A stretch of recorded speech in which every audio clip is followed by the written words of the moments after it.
Okay, let's get into this. The creation story of the Shipibo Kanibo people. It's really something else very visual, deeply tied into their shamanic view of the world. Absolutely. And what strikes you immediately is how sensory it all is. It's not abstract theory. No. It's a universe you can feel, see, even hear. Mhm.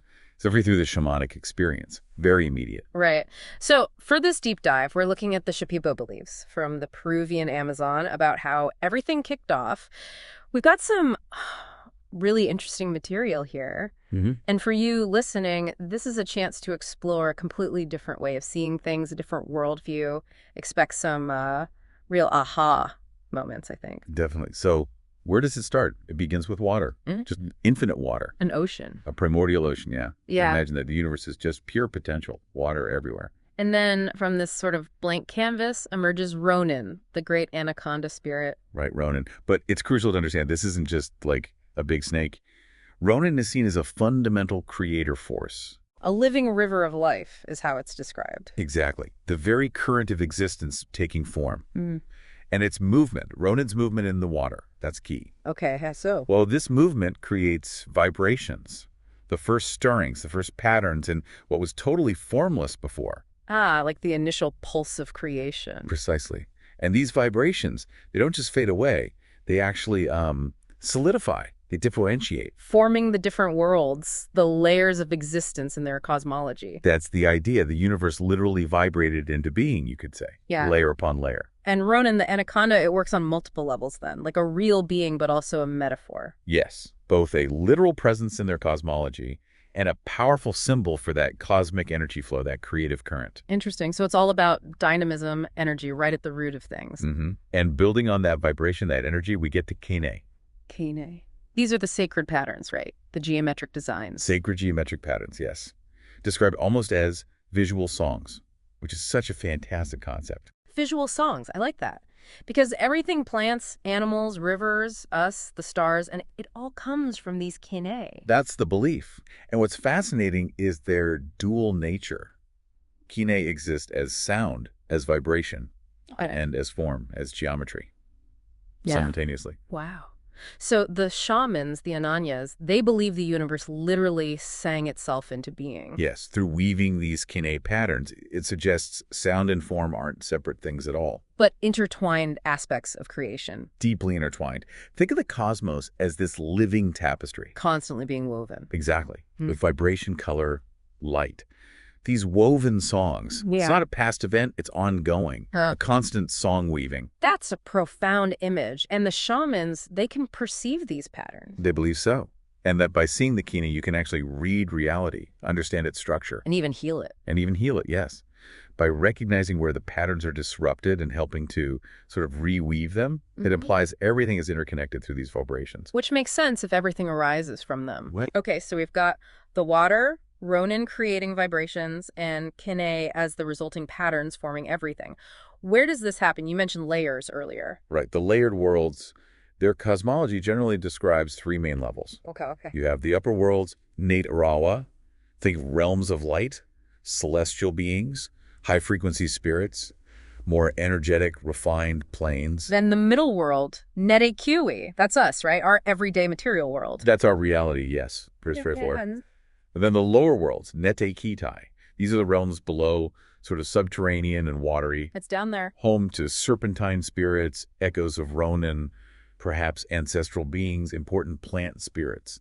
It's a very rich, multidimensional view. It really is. And Ronin, the anaconda, connects these. Yes, that's a key role. Ronin isn't stuck in one layer. It moves between them all, upper, middle, lower, like a bridge of life. Underscoring the interconnectedness again. Exactly. It shows these realms aren't truly separate, but part of one flowing system. So where do humans fit? Are we special? Created differently? According to the Shipibo, no, not separate at all. Really? They believe humans came from the exact same sacred Kené patterns as all of nature. So we're part of that same cosmic song. We are inherently part of it, not above it or outside it. But the material suggests we've kind of lost touch with that. Forgotten the song, so to speak. That's a central idea, yes.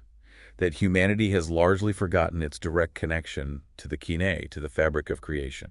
And Shipibo shamanism is about remembering. Exactly. A big part of their practice is relearning that song, remembering the connection, and, crucially, reweaving patterns that have become broken or disharmonious. Which sounds a lot like healing. It is their form of healing. They are directly linked. Okay, and this is where ayahuasca comes in. Nishikoban, they call it. Nishikoban, yes. Yeah. It plays a absolutely central role in this remembering, this reconnecting. How does it work, in their view? The visions induced by ayahuasca are believed to reveal the Kené directly, to show these underlying geometric structures of reality. So it lets the shaman see past the surface. It's like it clears the filters, allowing perception of these deeper patterns. Yeah. And by seeing those patterns, They can see illness, disharmony. precisely, Oh, they can perceive the patterns of illness, the disruptions in the weave, and then, using their healing songs, the Icaros, they sing things back into balance. they essentially sing the patterns back into harmony. They reweave the tapestry, using sound, using intention. It's a very integrated approach. Wow, so healing is creation, in a way. That's a key takeaway from the sources. Uh-huh. To heal